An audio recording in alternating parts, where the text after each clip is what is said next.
অর্থ সহায়তায় দাতা সংস্থাগুলোর ভালো সাড়া মিলছে জানালেন উপদেষ্টা। সহযোগিতামূলক ব্যাংকিং করতে পারলে ঋণ খেলাপি কমার আশা। ৬০০ টাকা কেজিতে মিলছে রূপালী ইলিশ। মৎস্য প্রাণী সম্পদ মন্ত্রণালয়ের উদ্যোগ, ক্রেতাদের মাঝে ব্যাপক সাড়া। এবং আগের মতোই বাংলাদেশের পাশে থাকবে রাশিয়া, জানালেন নবনিযুক্ত রাষ্ট্রদূত। দ্রুতই কাটবে রূপপুর পারমাণবিক বিদ্যুৎ কেন্দ্রের ঋণ জটিলতা। দর্শক, আমন্ত্রণ ব্যবসা বাণিজ্য আর অর্থনীতির সবশেষ খবর নিয়ে নিউজ 24-এর নিয়মিত আয়োজন বিজনেস এক্সপ্রেসে। সাথে আছি বাবু কামরুজ্জামান। এতক্ষণ শিরোনাম শুনছিলেন, এবারে বিস্তারিত। অর্থ সহায়তায় বিশ্বের বিভিন্ন দাতা সংস্থাগুলোর কাছ থেকে ভালো সাড়া পাচ্ছে বলে জানিয়েছে বর্তমান সরকারের অর্থ উপদেষ্টা ডক্টর সালেউদ্দিন আহমেদ। বলেন, সহযোগিতামূলক ব্যাংকিং করতে পারলে দেশে ঋণ খেলাপির সংখ্যা কমে আসবে। কর্মসংস্থান ব্যাংকের বার্ষিক ব্যবস্থাপক সম্মেলনে এসব কথা বলেন অর্থ উপদেষ্টা। দেশের বেকার যুবকদের কর্মসংস্থানের লক্ষ্যে প্রতিষ্ঠিত হয় কর্মসংস্থান ব্যাংক। গেল বছরের সেপ্টেম্বর পর্যন্ত বিগত ২৬ বছরে প্রায় ১৬,২৫০ কোটি টাকা ঋণ বিতরণ করে ব্যাংকটি, আর আদায় করে ১৪,৩৪০ কোটি টাকার ঋণ। এই সহায়তার মধ্য দিয়ে প্রত্যক্ষভাবে সুবিধা পায় প্রায় ১১,১২,০০০ মানুষ। এবার ব্যাংকটির মনোযোগ নারী ক্ষমতায়নের দিকে। তাই প্রতিষ্ঠানটির ব্যবস্থাপক বার্ষিক সম্মেলনে সব ক্ষেত্রে নারীর সমতা ও দেশের অর্থনৈতিক বিকাশের লক্ষ্যে বিশেষ ঋণ কর্মসূচি সঞ্চিতার উদ্বোধন করা হয়। 0.5%, 3.5%, অন্য ব্যাংকের তুলনায় অত্যন্ত কম, এবং এতে আমরা কিন্তু খুব খুশি না। আমি আশা করছি এবং আমি ওয়াদা করছি অতি শীঘ্র আমরা এটা কমিয়ে এনে আমরা 2% নিয়ে আসবো। অনুষ্ঠানে যোগ দিয়ে কর্মসংস্থানের ব্যাংকের সার্বিক সহায়তায় সন্তুষ্টি জানান অর্থ উপদেষ্টা। প্রতিষ্ঠানটি সাধারণ ব্যাংকিং সেবায় যুক্ত হলে নানা সমস্যা তৈরি হতে পারে বলে মন্তব্য তার। আমরা কিন্তু দাতা সংস্থা মোটামুটি কিন্তু ভালো সারা পাচ্ছি। আপনারা জেনারেল ব্যাংকিং দিকে না যাওয়া তো বেটার হবে। জেনারেল ব্যাংকিং এ গেলে কিন্তু এখন যেভাবে ম্যানেজ করছে ফোকাস, জেনারেল ব্যাংকিং এ গেলে কিন্তু নানা রকম সমস্যার সমাধান। একই অনুষ্ঠানে যোগ দিয়ে কেন্দ্রীয় ব্যাংকের গভর্নর জানান, সম্পদ কম থাকায় প্রত্যাশা পূরণ করতে পারছে না বিশেষায়িত এই আর্থিক প্রতিষ্ঠান। কর্মসংস্থান ব্যাংক একটা ভায়াবল ওয়ে অফ, সো এটা আমি যেটা সাজেস্ট করতে চাচ্ছি to for the finance advisor and the finance secretary, যে আমাদের সোশ্যাল প্রোটেকশনের কিছু রিসোর্স রেগুলার ভিত্তিতে যদি আমরা এখানে দিই এবং মনিটরিং করি, তাহলে কিন্তু এটা রিসোর্স বেসটা বাড়বে। অনুষ্ঠানে ক্ষুদ্র নারী ও সফল উদ্যোক্তাদের হাতে চেক ও ক্রেস্ট তুলে দেন অর্থ উপদেষ্টা ও গভর্নর। মিনা ফেরদাউস, নিউজ 24, ঢাকা। ৬০০ টাকা কেজিতে মিলছে রূপালী ইলিশ। কম দামে ইলিশ মাছ মানুষের কাছে পৌঁছে দিতে এই উদ্যোগ নিয়েছে বাংলাদেশ মৎস্য উন্নয়ন কর্পোরেশন। রোববার রাজধানীর কারওয়ান বাজারে এই কার্যক্রমের উদ্বোধন করা হয়। এর আওতায় 450 থেকে 850 গ্রাম ওজনের ইলিশ মাছ মাত্র ৬০০ টাকায় বিক্রি করা হচ্ছে। অনুষ্ঠানে প্রধান অতিথি ছিলেন মৎস্য প্রাণী সম্পদ মন্ত্রণালয়ের উপদেষ্টা ফরিদা আক্তার।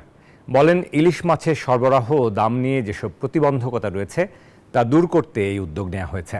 আশা করেন এই কার্যক্রম সাধারণ ক্রেতাদের মাঝে ব্যাপক সাড়া ফেলবে। রূপপুর পারমাণবিক বিদ্যুৎ কেন্দ্রে ঋণ পরিশোধে জটিলতা দ্রুতই কেটে যাবে বলে জানিয়েছেন ঢাকায় রাশিয়ার রাষ্ট্রদূত আলেকজান্ডার জি খোজিন। দায়িত্ব নেয়ার পর রোববার প্রথমবারের মতো পররাষ্ট্র উপদেষ্টা তৌহিদ হোসেনের সাথে দেখা করেন রাশিয়ার নবনিযুক্ত এই রাষ্ট্রদূত। জানান, অতীতের মতো ভবিষ্যতেও বাংলাদেশের পাশে থাকবে রাশিয়া।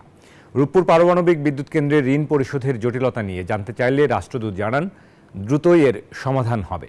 বিষয়টি নিয়ে অর্থ মন্ত্রণালয়ের সাথে যোগাযোগ রাখছে রাশিয়া। রোহিঙ্গা ইস্যুতেও বাংলাদেশের পাশে থাকার কথা জানান রাষ্ট্রদূত। নানা সমস্যায় স্থবির হয়ে পড়েছে দেশের একমাত্র চতুর্দেশীয় স্থলবন্দর বাংলাবান্ধা স্থলবন্দরের আমদানি রপ্তানি কার্যক্রম। রয়েছে শ্রমিকদের মধ্যে অসন্তোষ, আবার শ্রমিকদের বিরুদ্ধে রয়েছে ব্যবসায়ীদের অভিযোগ।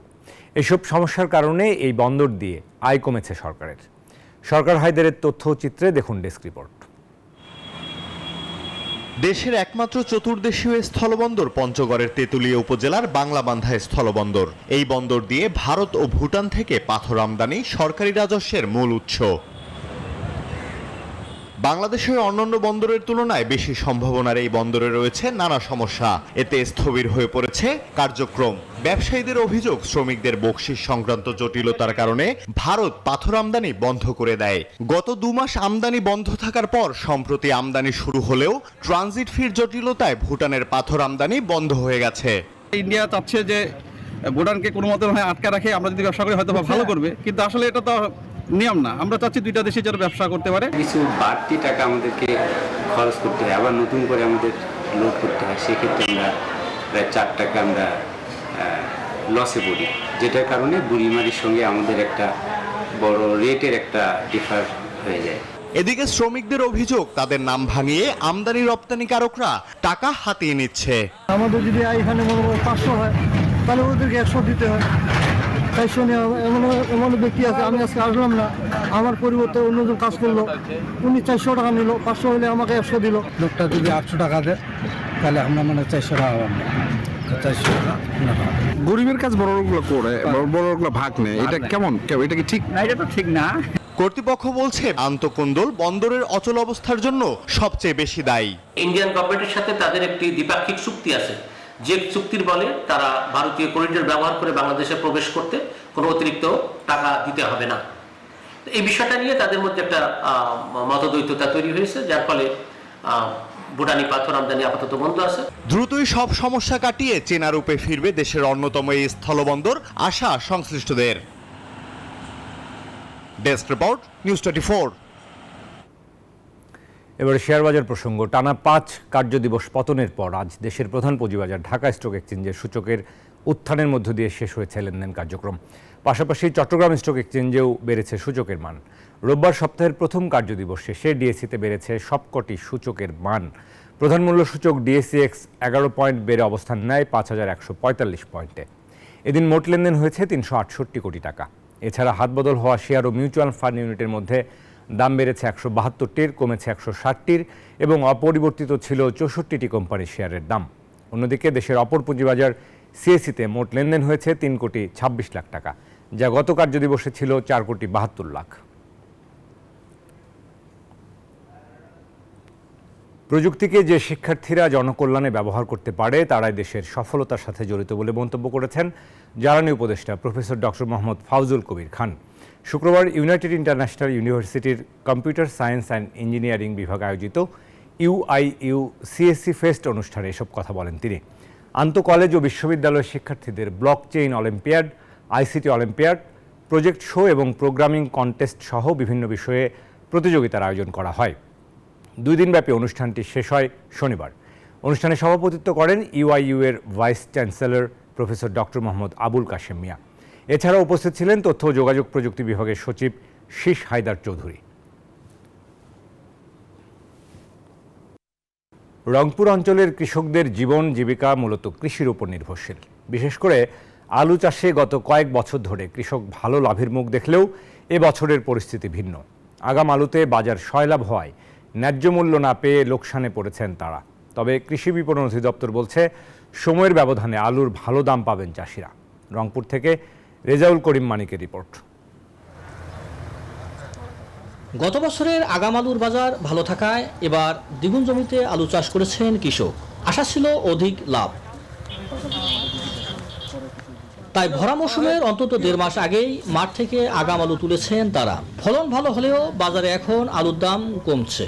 লাভের আশা তো দূরের কথা, চাষের দানা পরিশোধ নিয়ে দুশ্চিন্তায় কৃষক। 90 থেকে 100 টাকা 120 টাকা কেজি পর্যন্ত মনে করেন আলুটা আমরা কিনে লাগাইছি, কিন্তু এখন দেখা যায় আমরা মনে করেন 17 টাকা 18 টাকা কেজি বেচতেছি। এবার আলুর দামের জন্য কৃষকের অবস্থা খারাপ। দেন দফা করছি, আলু আবাদ করছি, আলু আবাদ করি আমাদের যাহা লস হয়েছে তাতে 2 বছর কর্ম করিয়ে আমার লস পূরণ হবে না।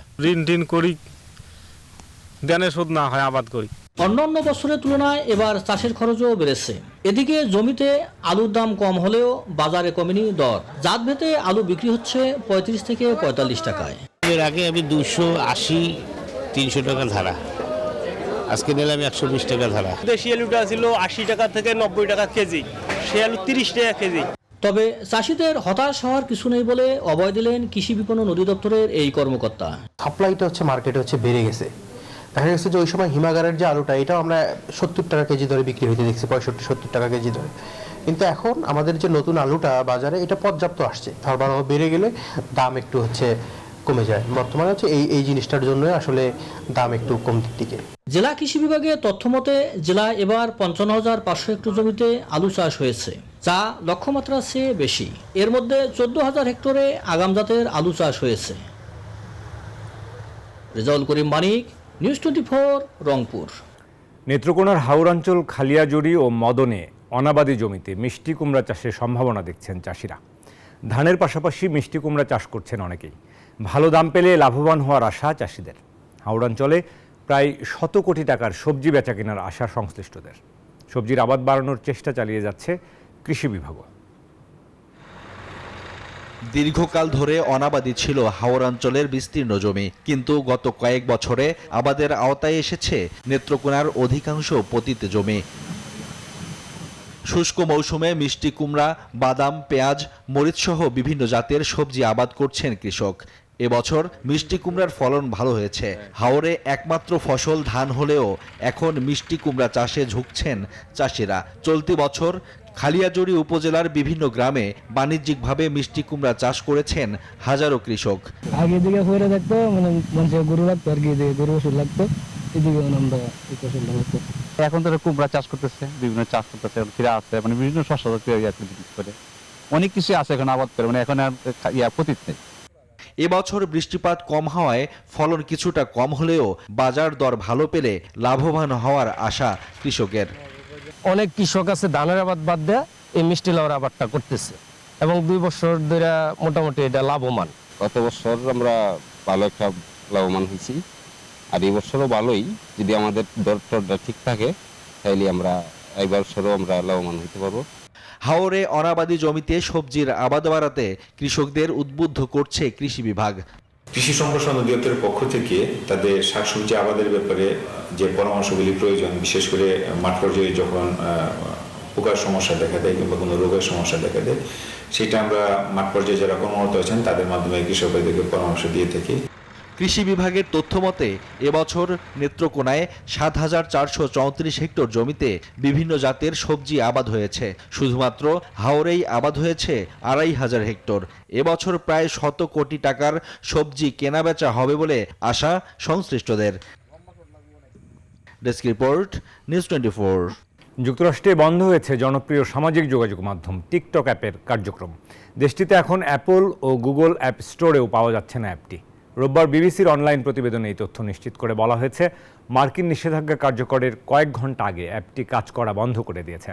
মার্কিন ইউজাররা আর টিকটকে ঢুকতে পারছেন না। তারা অ্যাপটিতে ঢুকতে চেষ্টা চালালে দেখানো হচ্ছে যে টিকটকে একটি নিষেধাজ্ঞা চালু হয়েছে। দর্শক, এই ছিল বিজনেস এক্সপ্রেসের এখনকার আয়োজন। এতক্ষণ সাথে থাকার জন্য সবাইকে ধন্যবাদ।